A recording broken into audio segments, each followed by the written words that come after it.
Kemi was rushing through the busy streets of Lagos, her worn-out sandals barely keeping up with her hurried steps.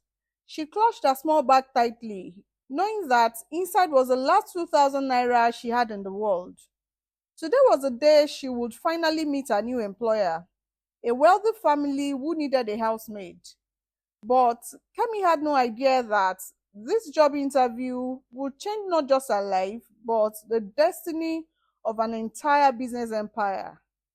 As she approached the massive gates of the Adebayo mansion, Kemi stopped to catch her breath. The house before her was like something from a movie. Tall glass windows, perfectly manicured gardens, and luxury cars parked in the driveway. She smoothed down her only good dress and whispered a quick prayer. God, please let them accept me. My family is counting on this. The security guard looked her up and down with obvious disdain. You are the maid applicant, he asked rudely. Kemi nodded respectfully. Yes, sir. I have an appointment with Madam Adebayo. The guard nodded. Another village girl looking for easy money. Let me tell you something. This family doesn't tolerate nonsense. One mistake and you are out. Inside the mansion, Kemi was led to a spacious living room where she waited nervously. The furniture alone probably cost more than her family made in 5 years. Footsteps echoed from the marble staircase, and down came a woman in her 50s, elegantly dressed but with tired eyes. This was Mrs. Folake Adebayo, and Kemi could see immediately that something was troubling her. So, you are Kemi, Mrs. Adebayo said, studying her carefully. Tell me, why should I trust you with my home? Kemi took a deep breath. Ma, I may not have much experience with houses this grand, but I promise you this. I will treat your home like it's my own mother's house. I will work hard, stay honest, and never give you reason to doubt me. Something in Kemi's sincere voice made Mrs. Adebayo pause. After a long moment, she nodded. You start tomorrow. 50,000 naira monthly, and you will live in the boys' quarters. That evening, as Kemi called her mother in their small village in Osun State, she could barely contain her excitement. Mommy, I got the job. 50,000 naira every month. We can finally fix the roof, and Sunday can go back to school. Her mother's voice cracked with joy. My daughter, God has answered our prayers, but remember, stay humble and work hard. Don't let that big city change you. On her first day, Kemi discovered that the Adebayo mansion was like a small city. There was Chief Adebayo, a powerful businessman who owned construction companies across Nigeria. His wife Folake managed the household but seemed constantly worried. Their son Biodu, 28 years old, was supposed to be the heir to the family business, but Kemi quickly noticed something strange about him. While cleaning the living room that morning, Kemi heard raised voices from Chief Adebayo's study. Biodu, you are my only son. How can you be so careless with the business? Do you want everything I built to collapse? Biodu's voice was loud and defensive. Dad, relax. The business will be fine. I just need some time to figure things out. Chief Adebayo slammed his hand on the desk. Time? We don't have time. The banks are calling. Investors are pulling out. And you are here talking about time. Kemi pretended not to hear, but her heart sank. She had left her family hoping to work for a stable, wealthy household. But it seemed even rich people had serious problems. Later that day, as she was cleaning the hallway, she overheard Mrs. Adebayo on the phone, crying softly. Sister, I don't know what to do anymore. Biodun has a gambling problem and he's been stealing money from the company account. We might lose everything. That afternoon, while Kemi was hanging clothes in the backyard, a sleek black car pulled into the compound. Out stepped a young man in an expensive suit, but Kemi could tell immediately that something was wrong. His hands were shaking, his eyes were bloodshot, and he kept looking over his shoulder nervously. This was Biodun, and he looked like a man running from something terrible. As the days passed, Kemi began to understand the full picture. Biodun had borrowed money from dangerous people to fund his gambling addiction. He had been stealing from his father's company account to pay his debts, but now, even that wasn't enough. The family business that had taken Chief Adebayo 30 years to build was crumbling, and they were too ashamed to tell anyone the truth. One evening, while serving dinner, Kemi watched the family eat in painful silence. Chief Adebayo looked like he had aged 10 years in the past month. Mrs. Adebayo barely touched her food, and Biodun seemed to be in his own world, probably thinking about his next bet. Kemi's heart went out to them. Despite their wealth, they were more broken than our own poor family had ever been. Later that night, as Kemi was cleaning the kitchen, she heard a car engine outside. Through the window, she saw three black SUVs pull up to the gate. Her blood ran cold as she watched several dangerous looking men step out. They walked straight to the front door and began banging loudly. Biodun, we know you are in there. Our boss is tired of waiting. Chief Adebayo appeared in his robe, looking terrified. Mrs. Adebayo was right behind him, clutching his arm. Biodun was nowhere to be seen. He had probably climbed out through his bedroom window like the coward he was. The men at the door were getting impatient. If Biodun doesn't pay the 20 million naira he owes by tomorrow night, we'll take this house and everything in it. After the man left, Kemi found Chief and Mrs. Adebayo sitting in their living room, holding each other and crying. In that moment, they didn't look like the powerful, wealthy couple she had first met. They looked like the broken parents who had watched their only son destroy everything they had ever worked for. Kemi knew she should go to her room and mind her own business, but something in her heart wouldn't let her walk away.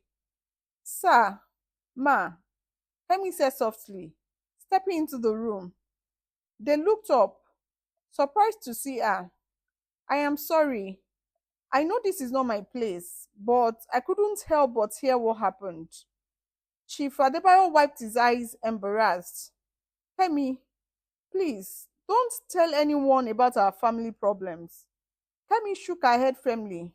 Sir, I would never do that. But I want you to know that if there is anything I can do to help, anything at all, please tell me. Mrs. Adebayo managed a weak smile. You are very kind, Kemi, but this is beyond what anyone can help with. We need 20 million naira by tomorrow night, and we have already mortgaged everything we can. Unless a miracle happens, we're going to lose our home and our business. Kemi felt tears in her own eyes. These people had given her a job when she desperately needed one, and now they were facing disaster. That night, Kemi couldn't sleep. She kept thinking about Chief and Mrs. Adebayo, about how kind they had been to her, and about how their son's selfishness was destroying their lives. As she tossed and turned in her small bed, an idea began to form in her mind. It was crazy, impossible even, but it was the only thing she could think of. The next morning, Kemi asked Mrs. Adebayo for permission to leave the house for a few hours. I need to visit someone in my village, she said simply. Mrs. Adebayo, who was too distressed to ask many questions, simply nodded. Kemi took the first bus back to Osun State, her heart pounding with every kilometer. When she arrived at her family's small compound, her mother was surprised to see her. Kemi, what are you doing here? Is everything all right? Kemi sat her mother down and explained everything. The gambling debt, the threats, the family that was about to lose everything. Her mother listened with wide eyes, occasionally gasping at the dramatic details. Mommy, Kemi said finally, Remember the land Papa left us before he died? The 50 acres behind our house that we never use. Our mother nodded slowly. Yes, but Kemi, that land is all we have left of your father. It has been in our family for generations. Kemi took her mother's hands.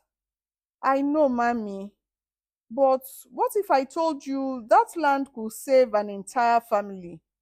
What if selling it could not only help good people, but also change our lives forever? Kemi's mother was quiet for a long time. Finally, she sighed. My daughter, your father always said that land is only valuable if it can help people. If you believe this is the right thing to do, then I trust you. But how will selling a small plot of village land raise 20 million naira? Kemi smiled for the first time in days. Mommy, that's where the miracle comes in. The next day, Kemi returned to Lagos with official documents for the 50 acres of land. But instead of going straight to the Adebayo house, she made a stop at a major real estate company in Victoria Island. She had done her research and discovered something that would change everything. Good morning, she said to the receptionist. I would like to speak to someone about selling land in Osun State. The receptionist looked at her simple dress and village accent with obvious skepticism. Ma'am, are you sure you are in the right place?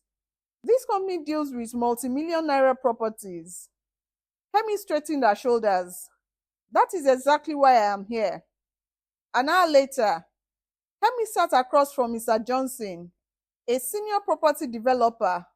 She spread out her land documents on his desk and waited as he examined them carefully. Suddenly, his eyes widened. Wait a minute, he said, grabbing a map from his drawer. This land, it is directly in the path of the new Lagos Ibadan Railway expansion project. Kemi's heart began to race. What does that mean, sir? Mr. Johnson looked at her with new respect. Young lady, do you realize what you have here? The government has been secretly buying land in this area for the railway project. They are paying premium prices because they need it urgently. He paused, calculating quickly. These 50 acres, I can offer you 35 million naira for it, cash, today. Kemi nearly fainted. 35 million naira. More money than her family had ever dreamed of.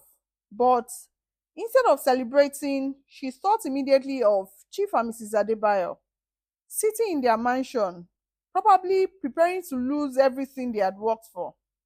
That evening, as the sun set over Lagos, three black SUVs pulled up to the Adebayo mansion once again. The same dangerous men stepped out, this time with even more serious expressions. They walked to the front door and knocked heavily. Time is up, Biodun. Where is our money? Chief Adebayo opened the door, his face pale but dignified. Gentlemen, please give us one more day. I promise you will have your money. The leader of the group shook his head. We have heard that before.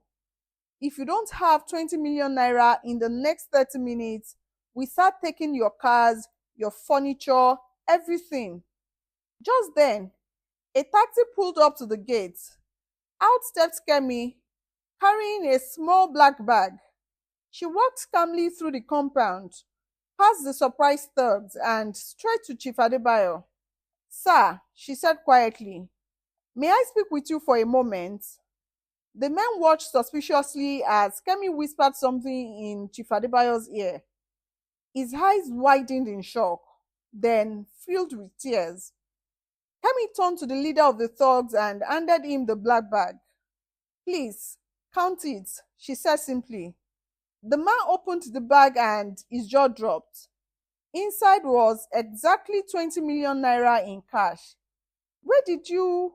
She started to ask, but Kemi just smiled. Some debts need to be paid so that good people can have peace. After the men left with their money, Chief and Mrs. Adebayo stared at Kemi in complete amazement. Kemi, Mrs. Adebayo whispered, where did you get 20 million naira? Kemi sat down and told them the whole story about her family's land, about the railway project, about the choice she made to help them instead of keeping all the money for herself. Chief Adebayo was speechless. Finally, he found his voice. Kemi, you saved our family with money from selling your family's only inheritance. Why would you do such a thing for us? Kemi looked at both of them with tears in her eyes. Because when I needed a job, you didn't look at my torn clothes or my village accent. You saw something good in me and gave me a chance. How could I watch you lose everything when I had the power to help? Mrs. Adebayo was crying now. But, Kemi, now you and your family have nothing left. Kemi shook her head. Ma, we still have the most important thing. We have each other and we have our dignity. Besides, I still have 15 million naira left from the land sale. My family will never be poor again. The next morning, Chief Adebayo called Kemi into his study. Kemi, he said seriously, what you did for us was extraordinary, but I have a confession to make. Kemi looked at him cautiously.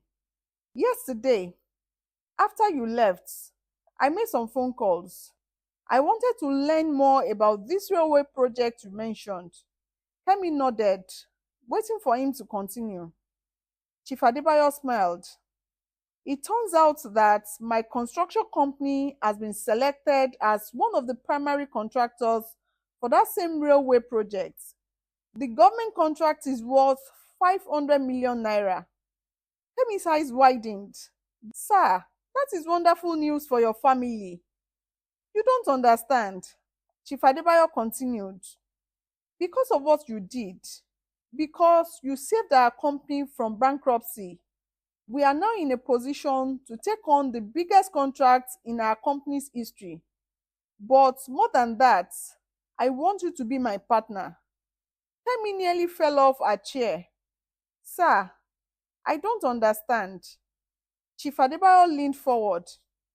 Kemi, you have something that my own son lacks. Wisdom, loyalty, and business instinct. I am offering you 30% ownership in Adebayo Construction Company. You will learn the business, help me manage it, and when I retire, you will take over as managing director. Mrs. Adebayo appeared in the doorway, smiling. We have also decided something else, she said. We want to adopt you as our daughter, legally, officially. You have shown us more love and loyalty than our own son ever did. Kemi couldn't speak. The poor village girl who had come to Lagos looking for a mate's job was being offered adoption into one of Nigeria's most successful business families. 6 months later, Kemi stood in the boardroom of Adebayo Construction Company, wearing a tailored business suit and addressing a room full of investors. Ladies and gentlemen, she said confidently, I am pleased to announce that our railway project is ahead of schedule and under budget. The investors applauded, and Chief Adebayo beamed with a smile from his seat at the head of the table. As the meeting ended, Kemi's phone burst with a text from her mother. My daughter, your father will be so proud.